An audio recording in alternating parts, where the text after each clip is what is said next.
దయచేసి ప్లీజ్ ఒక్క నిమిషం. బాబుజీ ఆగులు. మీ ఇక్కడ ఉన్న సమస్యల గురించి చెప్పులి. పత్తి అమ్మితే కష్టాలు ఏమున్నాయి, సోయాబీన్ అమ్మేటప్పుడు కష్టాలు ఏమున్నాయి, అవిటి రైతుల కష్టాలు చెప్పులి. స్పీచ్లద్దు దయచేసి.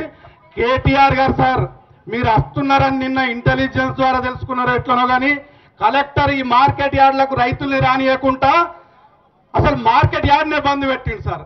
మీరంటే కాంగ్రెస్ ప్రభుత్వంకు ఉచ్చ సార్. నిజంగా సార్ ఇప్పుడిప్పుడే మార్కెట్ డిఎం గారు వచ్చి మేము ఫింగర్ ప్రింట్ అవసరం లేదు, ఎకరంకు 10 కుంటలు కొంటాం సార్, ఓటీపీ వస్తే చాలు సార్ అని చెప్పి ఒక్క దెబ్బ మీరు ఆదిలాబాద్ రైతులతో మాట్లాడుతందుకు వస్తున్నానంటే చాలు ఉచ్చబడుతున్నది కాంగ్రెస్ ప్రభుత్వంకు.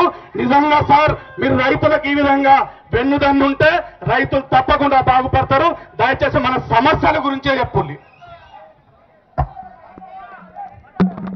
హలో సార్, మా రైతుల కోసం రామన్నగా మా మద్దతుకు వచ్చినందుకు మీకు పాదాభివందనం సార్. నా పేరు మిట్పల్లి రాజేశ్వర్ సార్.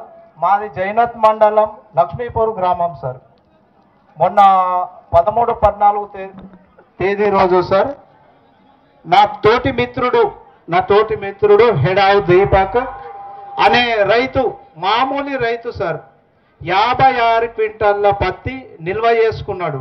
అది కూడా ఎందుకు నిల్వ చేసుకున్నాడో ఇక్కడ ఉన్న రైతులకు అందరికి కూడా తెలుసు. ఆ రైతు పాపం పొద్దున పనికి చేసుకునేటోడు నా మిత్రుడు. నేను ఇప్పుడు రామారావు సార్ గారు వచ్చిండు, మన గోడ చెప్పుకుందామంటే ఇంట్లోకి వెళ్ళి రాలేక గోడ ఏడుస్తున్నాడు సార్. ఇంటికాన్నే ఏడుస్తున్నాడు రా అంటే. 56 క్వింటాల్ల పత్తి నిల్వ చేసుకున్నాడు. ఈ కిసాన్ యాప్ సార్, ఈ కిసాన్ యాప్ అనేదే ప్రభుత్వం, ఈ కేంద్ర ప్రభుత్వం ఆ యాప్ ని ఎందుకు